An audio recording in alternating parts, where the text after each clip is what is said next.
ഇന്നൊരു അടിപൊളി ടേസ്റ്റിലുള്ള evening സ്നാക്കിൻ്റെ recipe ആയിട്ടാണ് വന്നിട്ടുള്ളത്. ബീഫ് ബോളാണ് ഉണ്ടാക്കുന്നത്. അപ്പോൾ വൈകുന്നേരം ചായയുടെ കൂടെയൊക്കെ ട്രൈ ചെയ്യാൻ പറ്റിയ നല്ല ടേസ്റ്റി ആയിട്ടുള്ള എന്നാലും നമുക്ക് പെട്ടെന്ന് തന്നെ തയ്യാറാക്കാൻ പറ്റുന്ന ഒരു സ്നാക്കിൻ്റെ റെസിപ്പിയാണിത്. അപ്പോൾ നമുക്കത് എങ്ങനെ ഉണ്ടാക്കാമെന്ന് നോക്കാം. ഒരു പാനിലേക്ക് ഒരു 2 ടേബിൾ സ്പൂൺ വെളിച്ചെണ്ണ ഒഴിച്ചു കൊടുക്കുന്നുണ്ട്.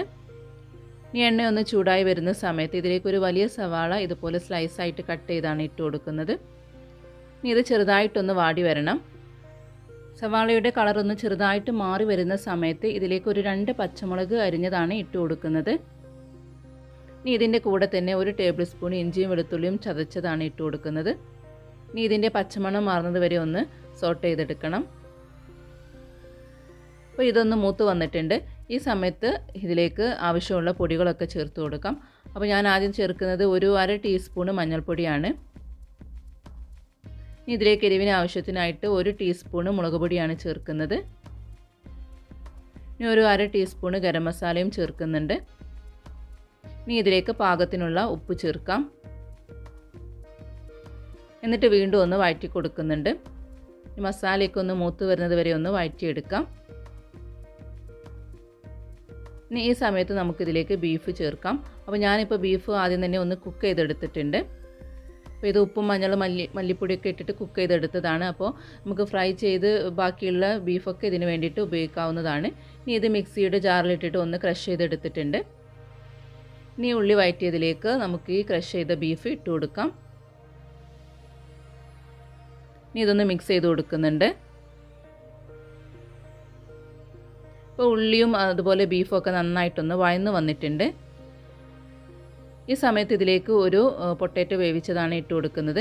ചെറിയൊരു പൊട്ടാറ്റോയെ ചേർക്കുന്നുള്ളൂ, അധികം ആവരുത്. എന്നിട്ട് വീണ്ടും ഒന്ന് നന്നായിട്ടൊന്ന് മിക്സ് ചെയ്ത് കൊടുക്കുന്നുണ്ട്. ഈ പൊട്ടാറ്റോ ഈ ഉള്ളിയിലും അതുപോലെ ബീഫിലൊക്കെ നന്നായിട്ടൊന്ന് മിക്സായിട്ട് കിട്ടുന്നത് വരെ ഇതുപോലെ ഒന്ന് സോട്ട് ചെയ്ത് കൊടുക്കാം. അപ്പോൾ ഇതെല്ലാം നന്നായിട്ട് മിക്സായിട്ട് വന്നിട്ടുണ്ട്. ഇനി ഇതിലേക്ക് അവസാനമായിട്ട് ചേർക്കുന്നത് കുറച്ച് മല്ലിയിലയാണ്. അതുകൂടെ ചേർത്തിട്ട് വീണ്ടും നന്നായിട്ടൊന്ന് മിക്സ് ചെയ്ത് നമുക്ക് തീ ഓഫ് ചെയ്യാവുന്നതാണ്. അപ്പോൾ മസാല ഇപ്പോൾ ഇവിടെ റെഡി ആയിട്ടുണ്ട്. ഇനി ഇതൊന്ന് ചൂടാറാൻ വേണ്ടിയിട്ട് മാറ്റി വെക്കാം. ഈ സമയം തന്നെ ഞാനിപ്പോൾ കുറച്ച് ബ്രെഡ് സ്ലൈസ് എടുത്തിട്ടുണ്ട്. അപ്പോൾ ബ്രെഡിൻ്റെ അരികൊക്കെ ഇതുപോലെ ഒന്ന് കട്ട് ചെയ്ത് മാറ്റിയിട്ടുണ്ട്. ആ അരികൊരു മിക്സിയുടെ ജാറിലേക്ക് ഇട്ടിട്ട് ഇതുപോലെ നന്നായിട്ടൊന്ന് പൊടിച്ചെടുത്ത് നമുക്കിതൊന്ന് മാറ്റി വെക്കാം. ഇനി ഒരു ചെറിയ ബൗളിൽ കുറച്ച് വെള്ളം എടുത്തിട്ടുണ്ട്. ഇനി ഓരോ സ്ലൈസ് ബ്രെഡും എടുത്തിട്ട് ഈ വെള്ളത്തിലൊന്ന് ഡിപ്പ് ചെയ്തെടുക്കാം. എന്നിട്ട് ആ വെള്ളം നന്നായിട്ട് കളഞ്ഞെടുക്കണം. ഇതുപോലെ പ്രസ് ചെയ്തിട്ട് നന്നായിട്ട് വെള്ളം കളഞ്ഞെടുക്കുക. അപ്പോൾ ഇങ്ങനെ ചെയ്യുമ്പോൾ പൊട്ടിപ്പോകാതെ സൂക്ഷിക്കണം. ഇനി ഇതിലേക്ക് നമുക്ക് മസാല വെച്ച് കൊടുക്കാം. ഞാനിപ്പോൾ ഓരോ ടേബിൾ സ്പൂണോളം വെച്ച് കൊടുക്കുന്നുണ്ട്. ഇനി ഇതിൻ്റെ 4 സൈഡിൽ നിന്ന് ഇതുപോലെ ഒന്ന് യോജിപ്പിച്ചെടുക്കാം. ഇനി ഇതൊരു ബോളിൻ്റെ ഷേപ്പിൽ ആക്കിയെടുക്കണം. കണ്ടില്ലേ, ഈ സൈസിലാണ് ഞാനിപ്പോൾ ഇത് റെഡിയാക്കിയിട്ടുള്ളത്. ഇതേ രീതിയിൽ തന്നെ ബാക്കിയുള്ള ബ്രെഡ് സ്ലൈസ് വെച്ചിട്ട് നമുക്ക് ബോളാക്കിയിട്ട് മാറ്റിയെടുക്കാം. ഒറ്റ കാര്യം ശ്രദ്ധിക്കേണ്ടുള്ളൂ, വെള്ളത്തിൽ ഡിപ്പ് ചെയ്ത് നമ്മളിങ്ങനെ പ്രസ് ചെയ്യുന്ന സമയത്ത് അത് പൊട്ടിപ്പോകാതെ സൂക്ഷിക്കുക, അത്ര മാത്രമേ ഉള്ളൂ. ബാക്കി എല്ലാ ബ്രെഡ് സ്ലൈസും ഇതുപോലെ ബോൾസ് ആക്കി എടുത്തിട്ടുണ്ട്. ഇനി ഓരോ ബോളും എടുത്തിട്ട് ബ്രെഡ് ക്രംസിലൊന്ന് കോട്ട് ചെയ്തെടുക്കണം.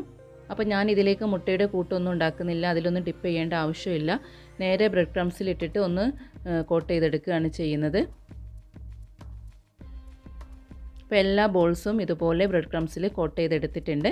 ഇനി നമുക്കിത് ഡീപ്പ് ഫ്രൈ ചെയ്തെടുക്കാം. ഇട്ട് കൊടുക്കുന്ന സമയത്ത് ഹൈ ഫ്ലെയിമിലും പിന്നെ ഒരു മീഡിയം ടു ലോ ഫ്ലെയിമിലിട്ടിട്ടാണ് ബാക്കി ഫ്രൈ ചെയ്തെടുക്കേണ്ടത്. കാരണം ഇത് ബ്രെഡ് ക്രംസിൽ കോട്ട് ചെയ്തുകൊണ്ട് തന്നെ പെട്ടെന്ന് തന്നെ ഇത് ഫ്രൈ ആയി കിട്ടും. അപ്പോൾ ഇടയ്ക്കിടയ്ക്ക് ഇതുപോലെ തിരിച്ചു മറിച്ചിട്ടിട്ടാണ് ഇത് ഫ്രൈ ചെയ്തെടുക്കേണ്ടത്. അല്ലെങ്കിൽ പെട്ടെന്ന് തന്നെ ഇത് കരിഞ്ഞു പോകാനുള്ള സാധ്യതയുണ്ട്. പിന്നെ നമ്മളിതെല്ലാം കുക്ക് ചെയ്ത സാധനങ്ങളാണ് ഇത് ഉപയോഗിച്ചിട്ടുള്ളത്. അപ്പോൾ അധികം കുക്കിങ്ങിൻ്റെ ആവശ്യമൊന്നുമില്ല. ബീഫ് ബോൾസ് ഇപ്പോൾ ഇവിടെ റെഡി ആയിട്ടുണ്ട്. എല്ലാ വശവും ഒരു ഗോൾഡൻ ബ്രൗൺ നിറമായിട്ട് വന്നിട്ടുണ്ട്. ഇനി നമുക്കിത് എണ്ണയിൽ നിന്നും മാറ്റാം. ഇനി ഇതേ രീതിയിൽ തന്നെ നമുക്ക് ബാക്കിയുള്ള ബോൾസും ഒന്ന് ഫ്രൈ ചെയ്തെടുക്കാം.